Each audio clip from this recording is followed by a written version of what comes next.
Hey there, lovely listeners. Welcome to Uniquely Wired Podcast. I'm your host, Nani. On this podcast, we uncover the beauty and nature of autism through heartfelt conversations. Let's jump in. What's up, y'all? Welcome back to another episode of the Uniquely Wired Podcast. I'm your host, Nani, and I am so excited, y'all, for this episode. First of all, here is I'm gonna just spill it right now because this is reality, okay, behind the scenes of a podcaster.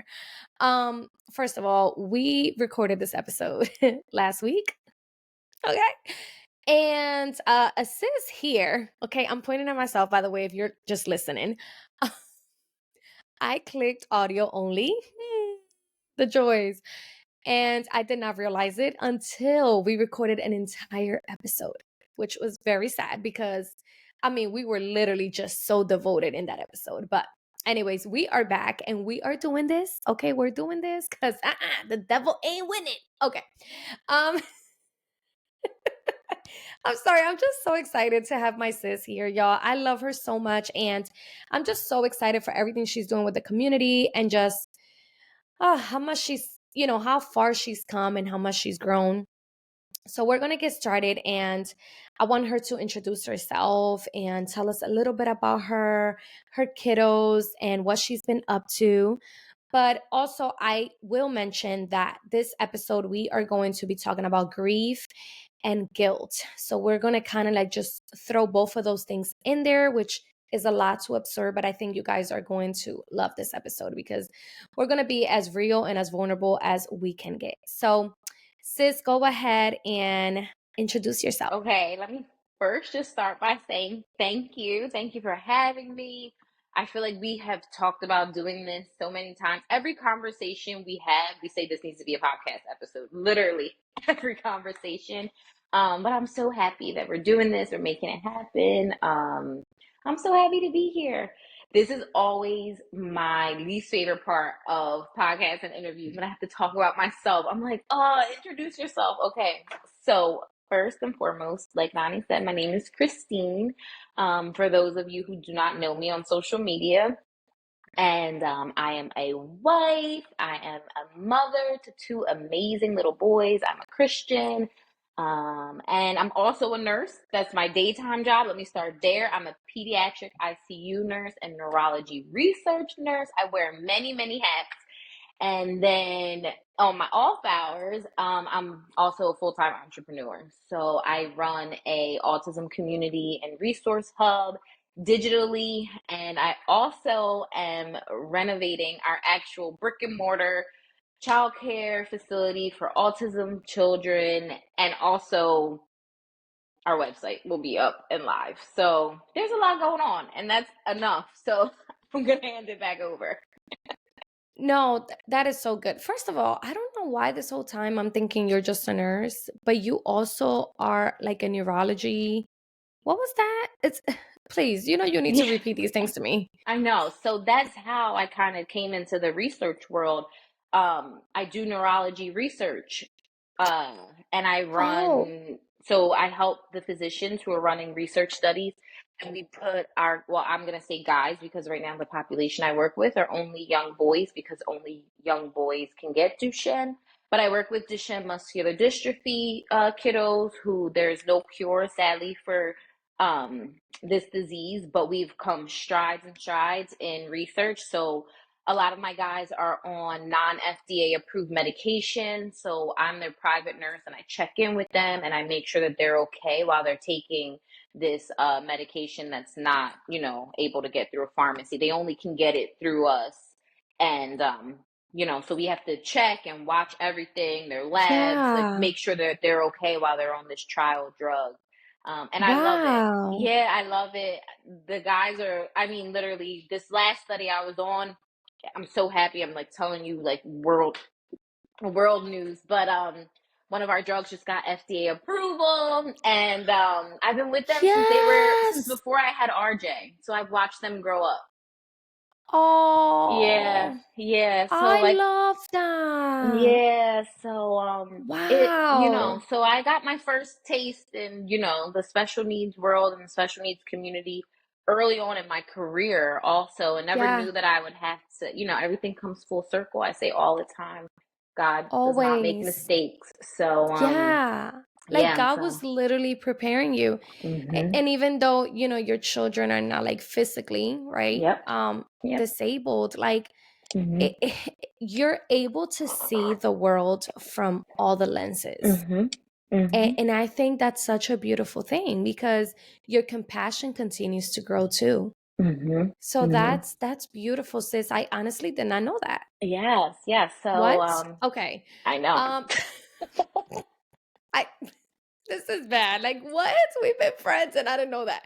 And granted, you probably told me this, of course. Brain. Okay. She forgives me, y'all, by the way. Just saying. Um We have the same so brain, so it's okay. we yeah, I'm pretty sure we do. And I am just excited. Thank you again for sharing, a little bit about you.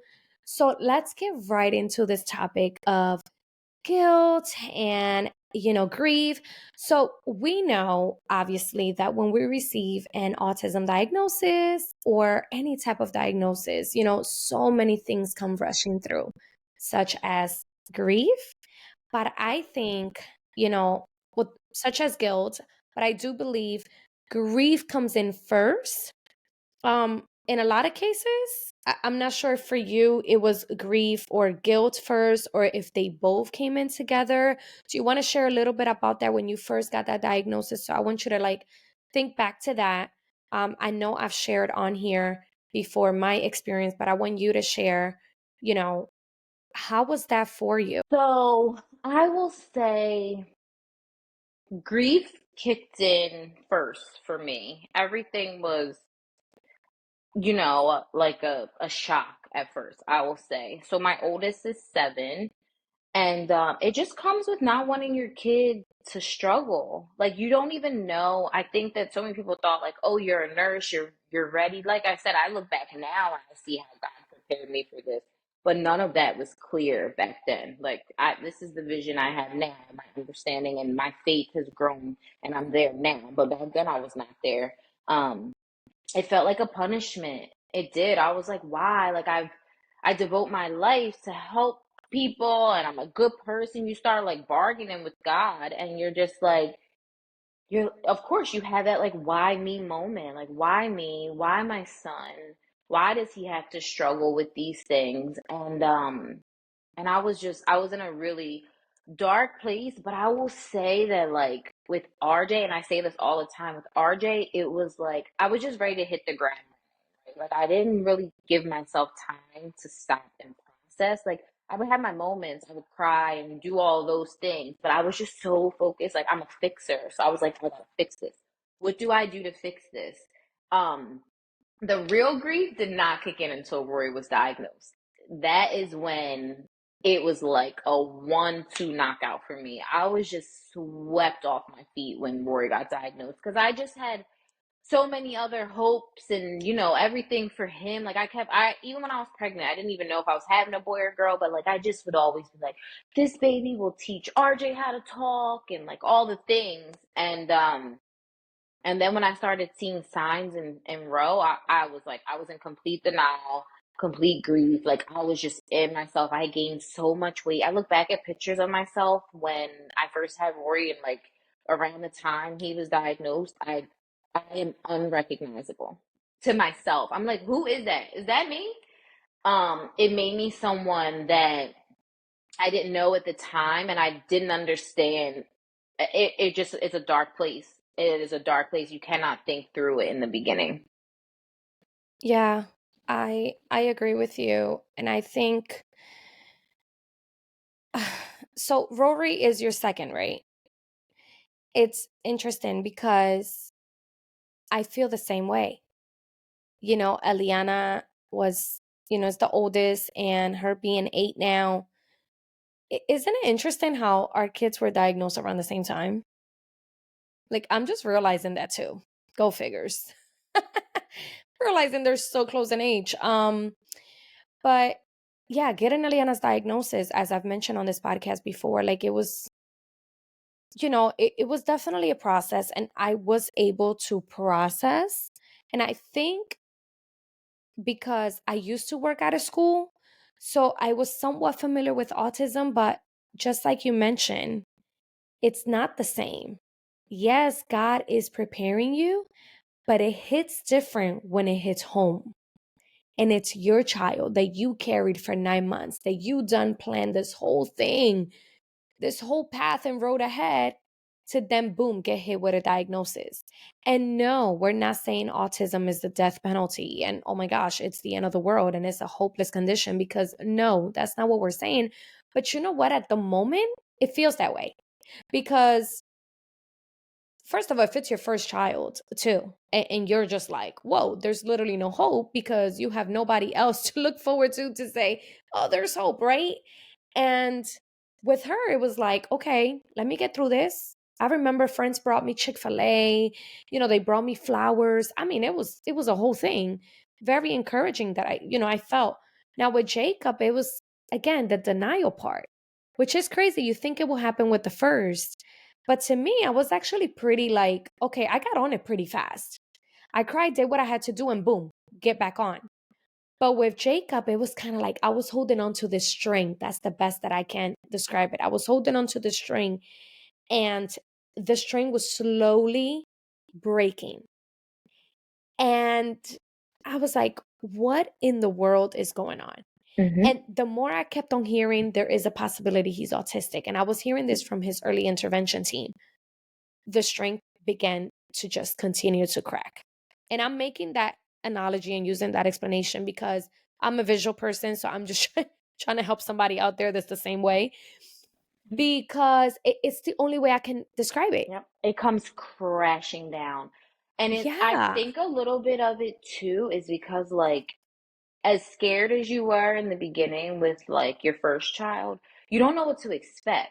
And it's easier to go through anything when you're just like, okay, I'm going to stay the course. I don't know what to expect, but I can do this. It was different with Rory because I knew how much therapy I would need. I knew all the things that, I mean, of course, every child is different, but I knew what was to come and I didn't want to go there. I was like, I just left that stage with my first. I don't want to go back again. Like, we're moving forward. We're out of that like early interventions. And I'm like, oh, now here we are. I got one in outpatient therapy. Now here comes early intervention back in my house. Like, it was like I was so resistant to it the second time around. Like, I was like, I don't want them here. I don't want ABA here. I don't want speech here. Like, I was angry. I was in the thick of it. I was with RJ, it was not that feeling. With Rory, it was like a whole different battle. I was angry. I was disappointed. I was like, I don't want to do it. There was no other explanation except for I just don't want to do it. I don't want to have to do this again. But I know I have to because I love this little baby and he deserves me to give him all he needs. But I'm like, me, the person, the human, because I'm only human, I'm burnt. I'm tapped out. I don't know how I'm supposed to give everything that I give to RJ to another kid.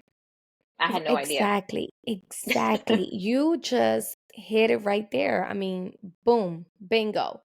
Like the fact that you knew you had gotten through that already. Like, who wants to revisit that? Like, who wants to revisit that? And it's crazy because I recently has shared on my stories on my personal page. I don't know if you got to see it. I ran into Eliana's first speech therapist at Whole Foods. And I'm like, oh my gosh, like what? It took me back to that time and I was like, wow. And here I am, all, nostalgic. And I'm like looking at my archive stories and I went all the way to 2018 and I'm like, oh my God. It's so crazy. It's been such a long time that Instagram does not allow me to play like those stories. It makes it like if it's a picture, like it pauses it. And I'm like, really? Because I was trying to like download them so I can, reshare them. But you just get taken back to that time. And it's so true. Like, then it's like double, because now you're grieving double. You're feeling guilt twice.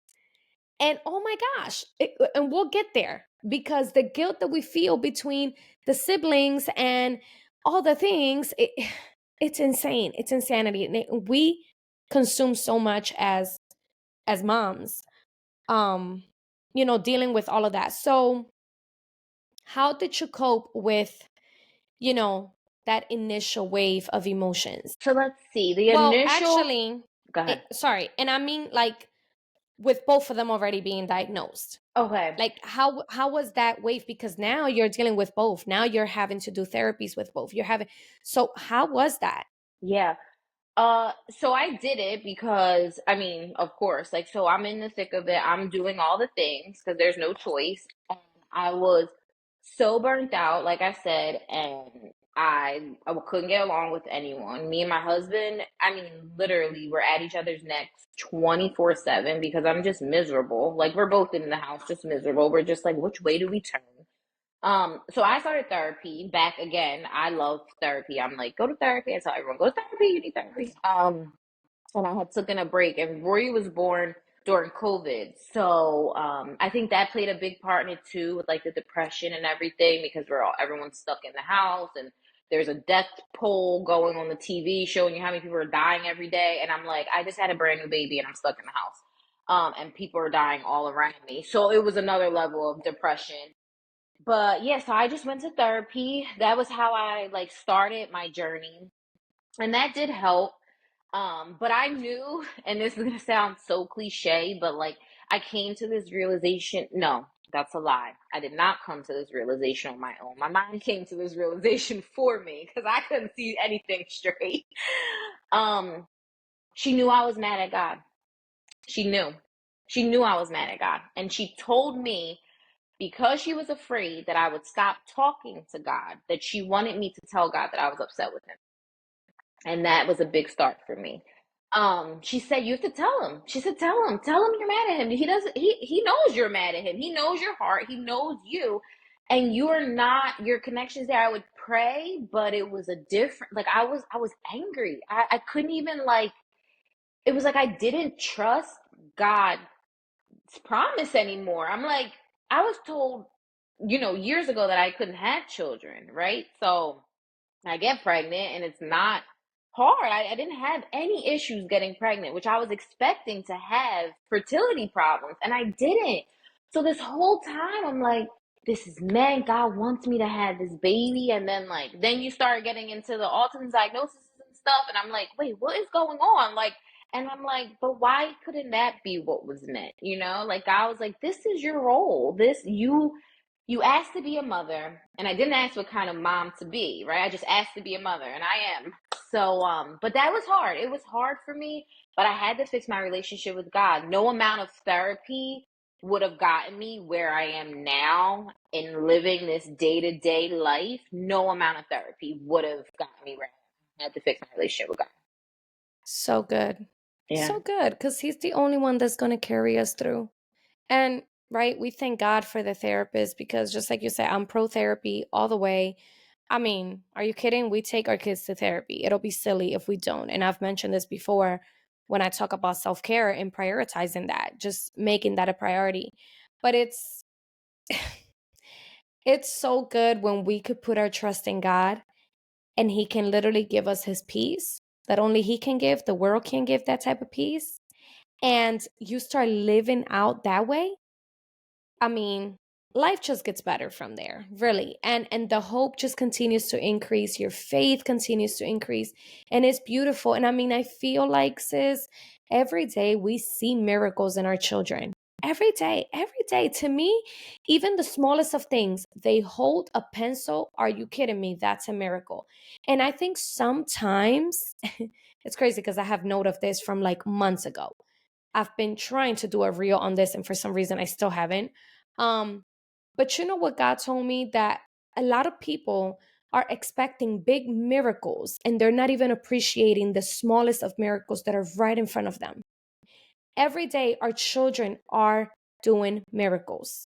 Every day, there's a miracle. There's a miracle. And guess what? We wake up and we breathe, miracle. Mhm. Mhm. And I think because we're so used to seeing, these big miracles. Oh my God, God, raised Lazarus from the dead. You know, um, I don't know. He did the craziest of miracles back then, which he could still do now and has happened. Okay, miracles do exist. But what about those little miracles that God is literally trying to get our attention with them every single time? What are you talking about? You're waiting for them to talk, but they just said this sound.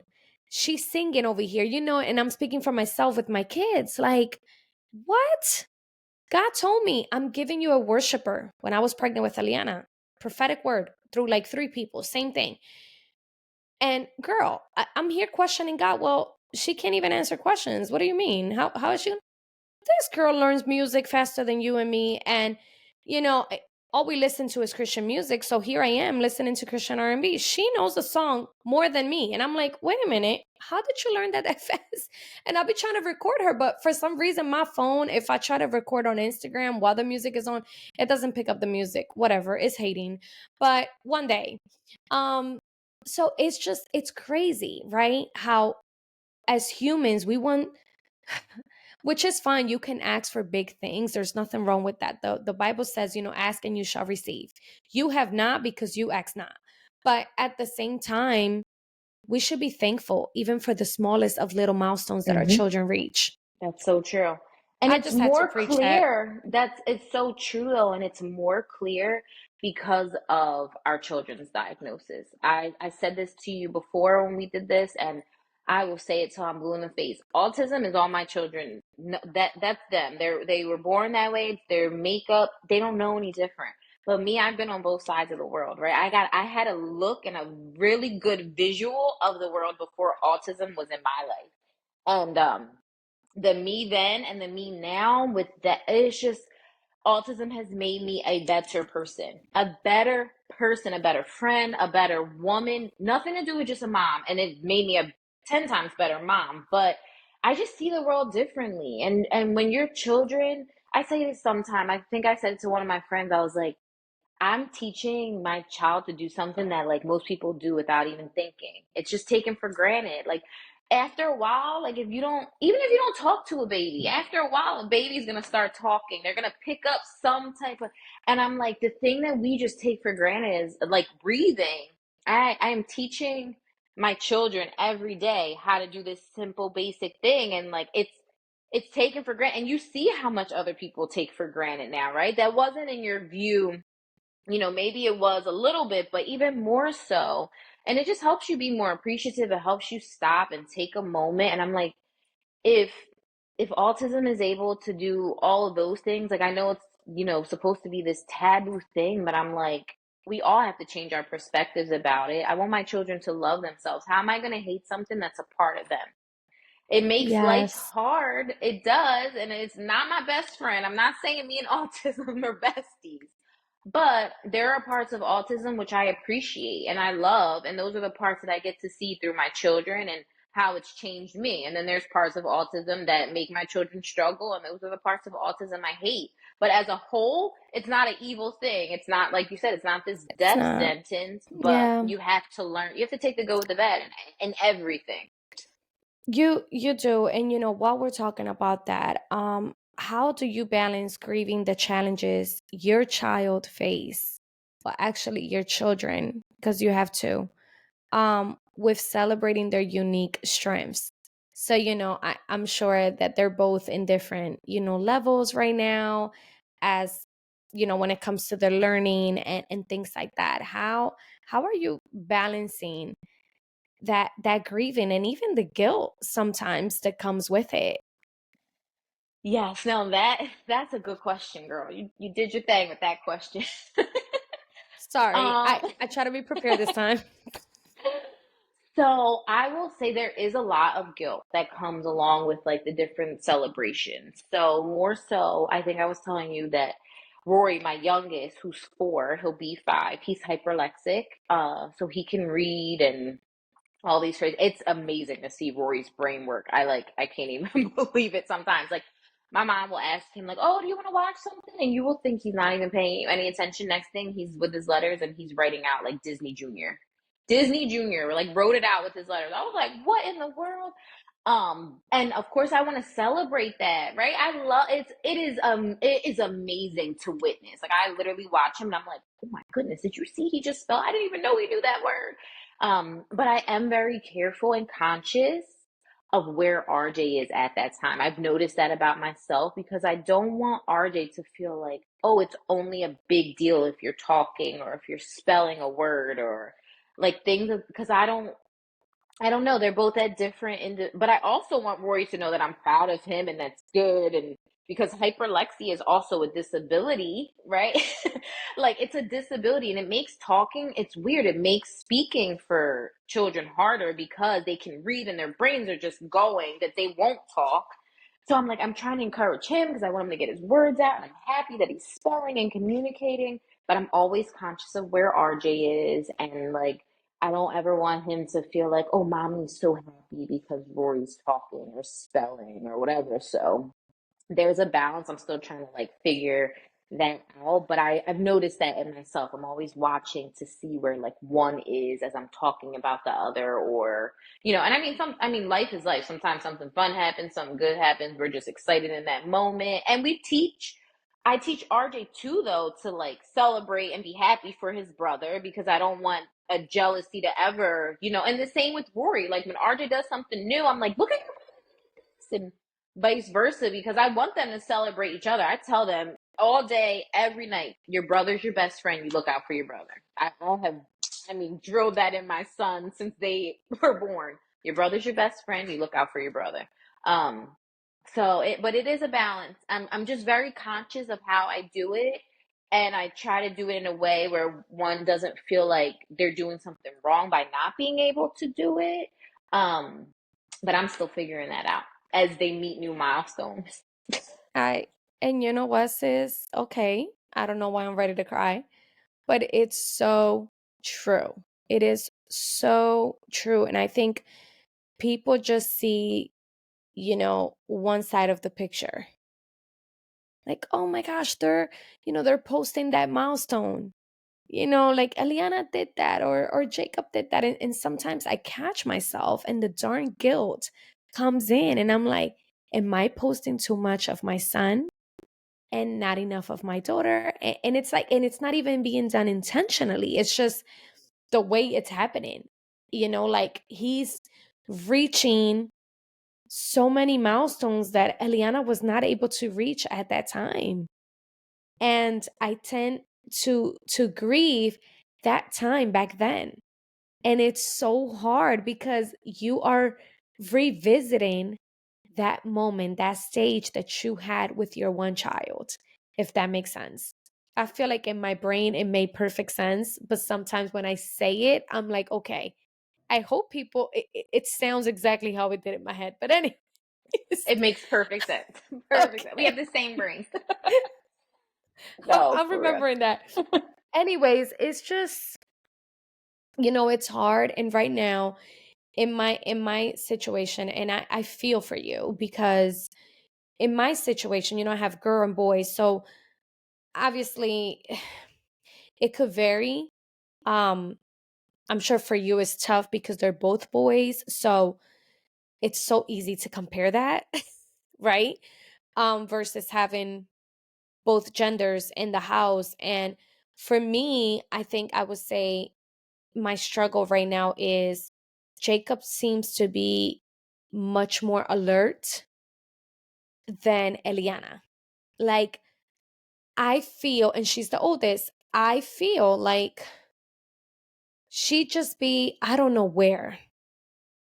I really don't. And I'm not even saying this to be funny. I just honestly, I don't know where her brain be at sometimes. That with him is like, he's like ready to go.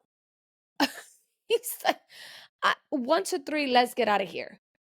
She is somewhere else and she does get a little more frustrated than him. So that's challenging for me to navigate because I don't even know how to put it to make sense. It's one of those things that you have to live to understand. But it's seeing him so like awake and alert, and then Mhm. her, and it's like I ask myself, how long is this going to be a challenge for her? Yeah, yeah. And it Right could now, be a lot of like, I say with Rory, I always say he's the perfect little brother for RJ. God knew exactly. Rory is my like, he don't give no trouble. RJ's all over the place. If you see me running down the street, I'm chasing RJ. Rory, I probably got Rory in my arms. He's like my like, okay, mom, let's go get him. Like he's I my little love that. sidekick. But if you see me running high speed Mhm. down the street, nine Yeah. times out of ten, I'm chasing RJ.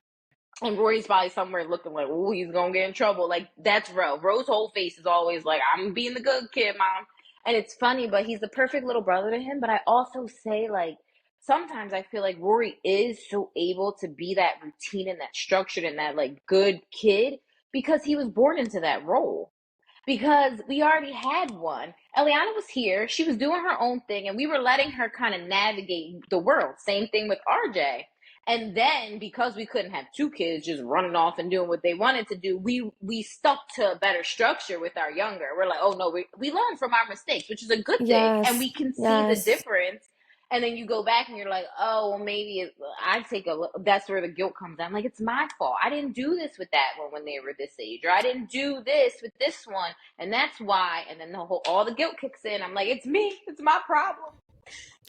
Exactly. Exactly. And let's not even, okay, so we have unpacked that. Now, the whole grief part of this, it's so much that just comes with it. And I think as our children continue to grow, I think people that are not in this journey that are listening, might want to have a better understanding on what, grief is when it comes to autism parenting. And you know what? For every autism parent might be different. Um, and that's okay. We may be in different stages. But I think the older I see Eliana getting,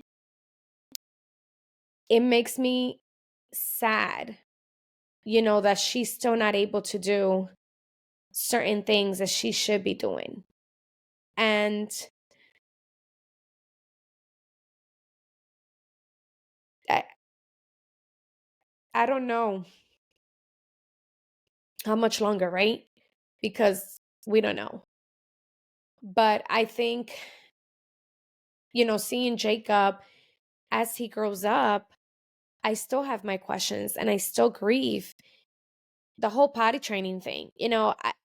I tried it for a week and then I was like feeling so guilty. Like I should have given this more time. It's completely my fault. But I was so exhausted. I didn't think it was going to make me so exhausted because I really thought I was prepared since I did Eliana. But then again, the difference was she was ready. He's not. And so, you know, so much comes with it.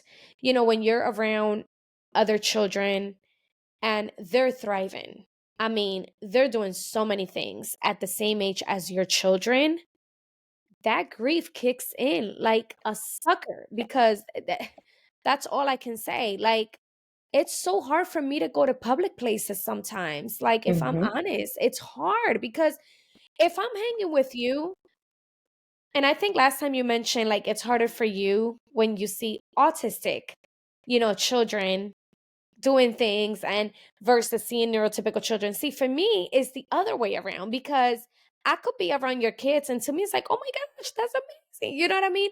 But if I'm around a neurotypical person because I know that my children are different, I know they were born different, I know they're unique, but at the same time, you still long for that. There's a part of you that longs for your child to not have so many challenges. Granted, we all have challenges. Let me just put that out there.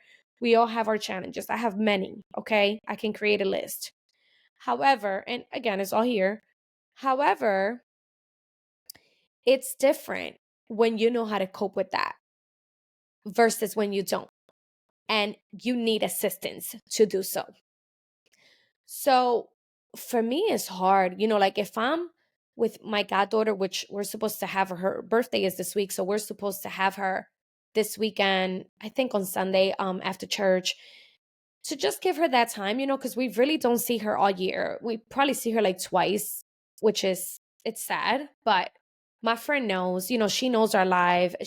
She knows that we're not making excuse, right? If it was for me, I'll have her. If I didn't have children that require so much of me, trust me, I'll have so many kids here having fun with my kids, but that's not our reality. And so now they're in the same school, her and Eliana. And she was like, "Oh, I saw Ellie at lunch." So cute. Love it. But, and I don't say this out loud, obviously, because I don't want nobody to take this, the wrong way. And Mel, if you're listening to me, I love you and you know this, and I've shared this with you before. But it's hard for me because they're so close in age. She's going to be 8 now. Eliana's already 8. We were pregnant around the same time. We were both making these plans. And it's like, whoa, it's hard when I see her doing things that I'm like, it takes me back to say, man, Eliana could have been doing that. Or what if Eliana was neurotypical and she was doing these things? And it's all here, sis. It's all in my head. Like, I don't say these things out loud. And it's like a constant battle with my brain. Yeah. It Because we is don't so want to hard. offend anyone because like Right.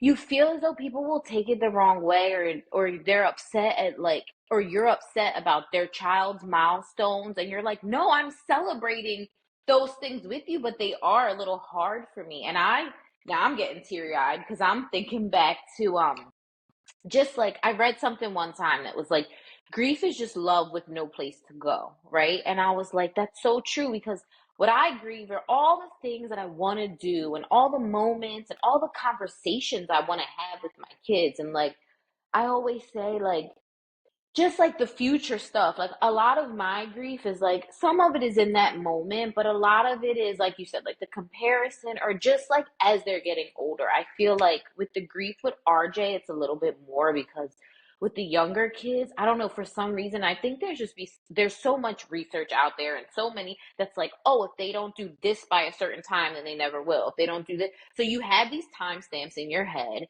and then like your younger kids, you're like, okay, they still have time to do all those things. But like as your older ones start getting closer to those ages, you're like, will they ever talk? Will they ever do this? Like you get to a certain age and I'm like, um, Monica, we were talking and she was saying something. She's like, this is his voice, like right now. And like in my head, like I'm like, is it gonna be his voice forever? Like, is that his voice? And I try to get my head out of there and everything and but like you I don't and I said this on another I was talking to someone else and someone mentioned something about being a grandparent and it was random, literally random, and I remember I got in the car and I called my mom and she's like, what's the matter? And I'm like, she literally probably thought I was having a mental breakdown. I said, I want to be a grandma one day. And she's like, what? Like, you're worried about being a grandma? And I'm like, um I see how amazing she is as a grandma. And she tells me all the time that like it's much more fun to be a grandma. And I'm like, I want to be a grandma. I don't, and in the moment she was good at like just letting me have my like cry about being a grandma at 30 something years old. I'm like, but she understood. Because we think about these things. But she But it's understood. so true because we think so far ahead.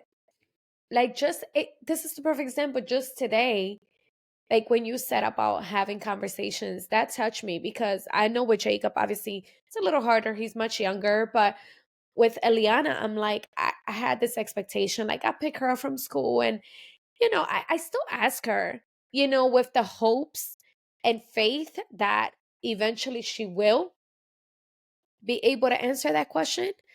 But it's hard. It's hard. I see these kids coming out of school, oh my God, mom. I have my windows down today because the weather was good. And, all these kids are walking by the car line and they're like, yeah. And the mom is like, how was your day? And they're like, oh, it was great. We did this. We were at gym or we did art. Like so many things. And my daughter's just coming out. Like she's, poor thing. She's exhausted. Like it's been a long day for her. And, they have to process so much.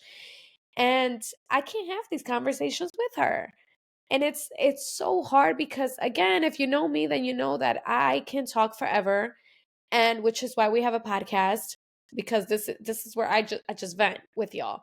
But it's so much that we have to take in, and please, we are not doing this for y'all to feel bad or anything. This is just reality.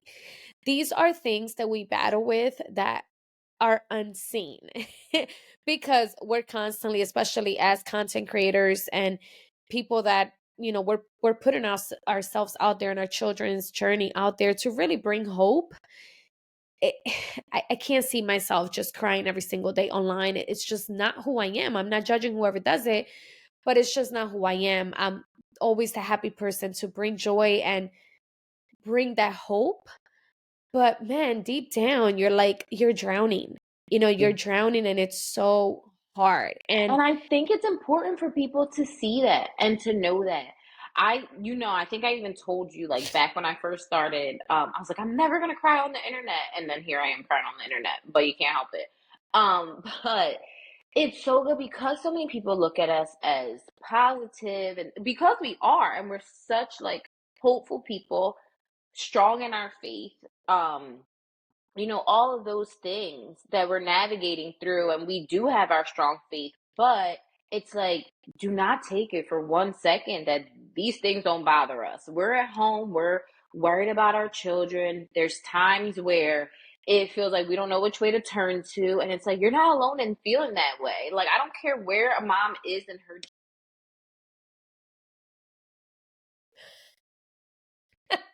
not not the not the AirPod falling off.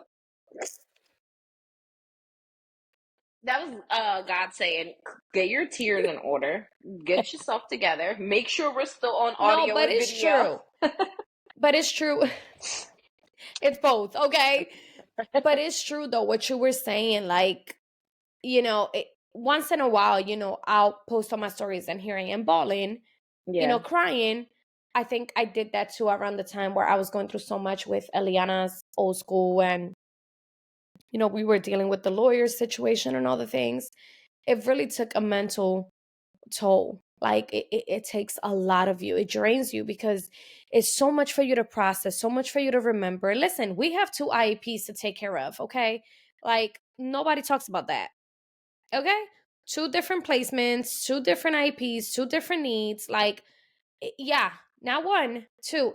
No shame on those that do have one, because listen, just one is enough. Okay, we're just saying it in the terms of, like, okay, it's a lot. It's a lot, and I'm still trying to understand the full IEP thing, because I swear every year I'm like, Jen, help, and she has to like help me to, like, okay, please, can you explain what this is again? All right, now I got it. Um, that's just how I am, but it, we're just here, you guys, to really express to you that it's okay if you are feeling guilt, if you're feeling, grief. It is okay. It happens, and it will continue to happen. Yes. We're not saying that we're speaking this into your life. It's just part of the journey. Okay, it's part of it. But what we want to encourage you to do is to not stay there and don't allow it to overcome you. That Mhm. is the difference. And the reason I say that is because I am currently finishing up a book on untangling your emotions, and it's a Christian book. It is so deep, and just how Jesus created us to feel. Like, he felt. He felt every emotion, which is why he created us feeling beings, okay? Just feeling beings. Anyways, feeling you get the point, feeling human beings. But it's true. Feel it, cry, do all the things, but don't get stuck there. And I tell y'all this all the time, don't get stuck in your feelings. You have to get up and surround yourself with a community, friends, and people around you that will uplift you. So that's That's the that's most important. That is the most important. yeah. You Did you know, have anything else you wanted to add to hmm this no, before I my last think, question to yeah, no, no, no. I think you hit the hammer on the head, whatever that saying is. you? Around the nail. Um, Yeah, y'all could tell. By the way, we're recording this already like nighttime, by the way. Just saying. Y'all can't tell, but yep, it is night. Just saying. oh my goodness.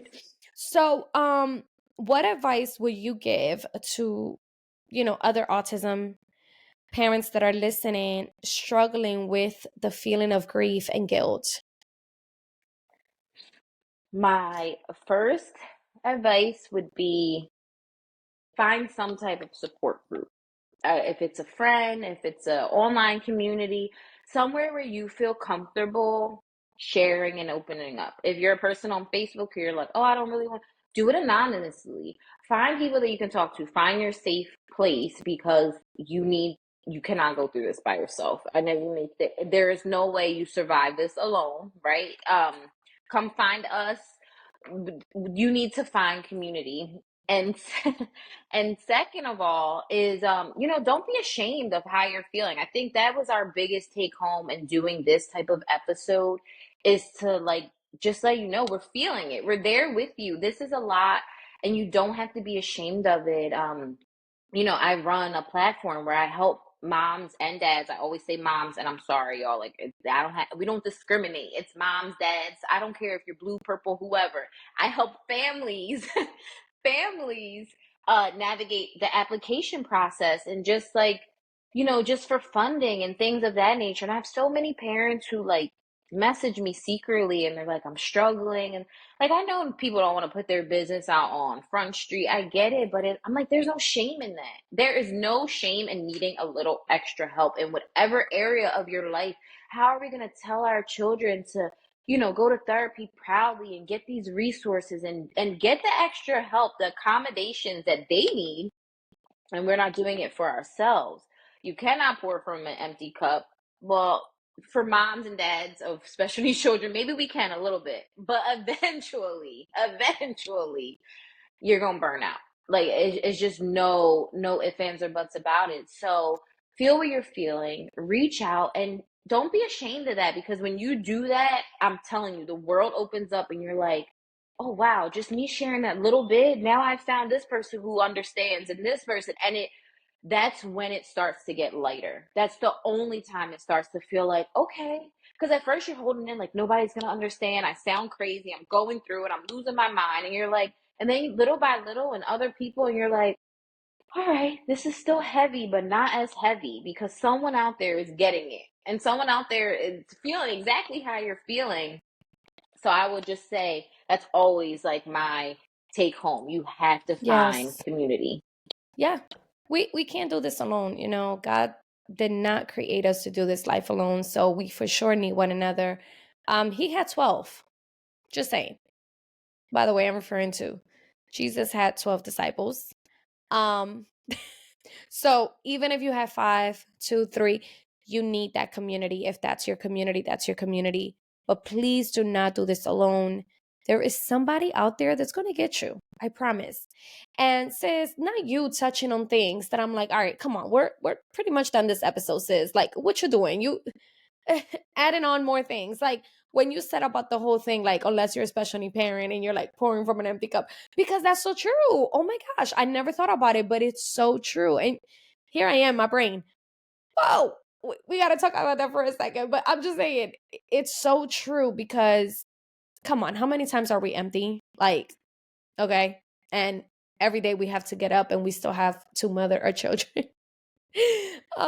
So it's just how it is. Okay. This is life, and I'm so grateful that we were able to do this episode and finally get it out to the listeners. And you guys, please be sure to follow Khrystine. Her information is going to be down below. Her website, it's coming soon, so unfortunately that won't be down below, but September 26th. We have a date on it. I put a date oh, on it. okay. So y'all need to follow her. So y'all be like on the lookout. Okay. Turn on her notifications. Just saying. And yes, if you need any type of research that you're looking for, please, she's your girl. Definitely reach out to her and follow her. I believe she goes live every week, right? Thursdays at 8 p.m. Thursdays, 8 p.m. Eastern Mm-hmm. time. So Eastern time. please be sure you follow her and get on there. You guys show her love. Again, thank you, sis, so much for doing this. I appreciate you. And I'm excited. Anyways, thank you guys so much for tuning in. I will see you again on another episode of the Uniquely Wired podcast. And that's a wrap for today's episode of Uniquely Wired podcast. Thank you so much for tuning in and sharing this space with me. If you enjoyed this episode, don't forget to subscribe, rate, and share. Until next time.